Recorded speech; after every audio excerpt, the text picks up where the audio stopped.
So it's a groundbreaking experiment that says it's possible to learn a new language in your sleep. I am so into this. ¿Dónde está la biblioteca? The library is down the street. Joining us on the KOGO News Live line is licensed professional counselor and the founder of the Brain Performance Center, Leigh Richardson. Good morning, Leigh. Good morning. So let's discuss learning a new language in your sleep. Is this possible? Isn't that exciting to think that we might be able to do that? But when you stop and you think about it, such incredible things happen when you're asleep. Think about it. Have you ever gone to bed at night thinking, well, tomorrow I'm going to have to make a decision about that?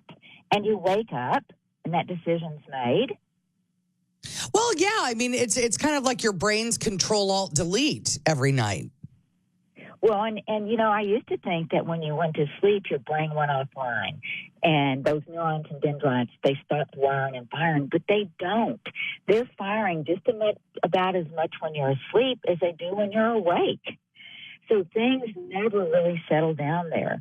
You know, sleep can be really powerful to get you more creativity, and to make different associations. And that's really what the German study showed, is that in the sleep, and they developed their own language, like your friend, and he was more creative, I think, than they were.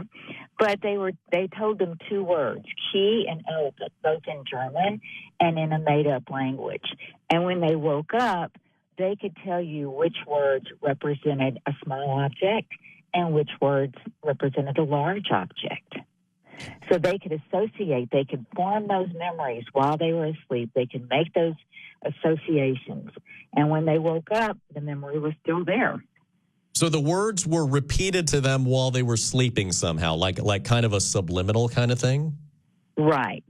Now, when they woke up, they could tell you what was large and what was small, but they couldn't remember the words.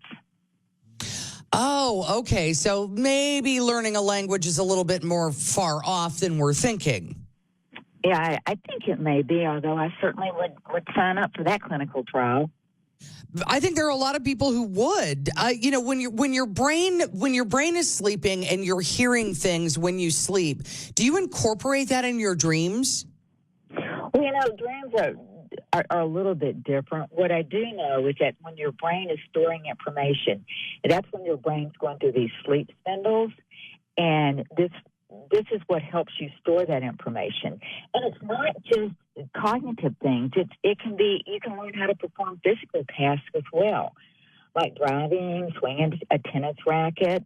They always say that, you know, when you're in that REM sleep, the brain transfers that short-term memory, and that's in the motor cortex, into your temporal lobes. And that's when it becomes a long-term memories. So I've had people say, you know what, if you want to play a really good game of golf tomorrow, get a good night's sleep. That's very true. All right. Leigh Richardson, founder of the Brain Performance Center, licensed professional counselor, joining us. Thanks again, Leigh. Thank you.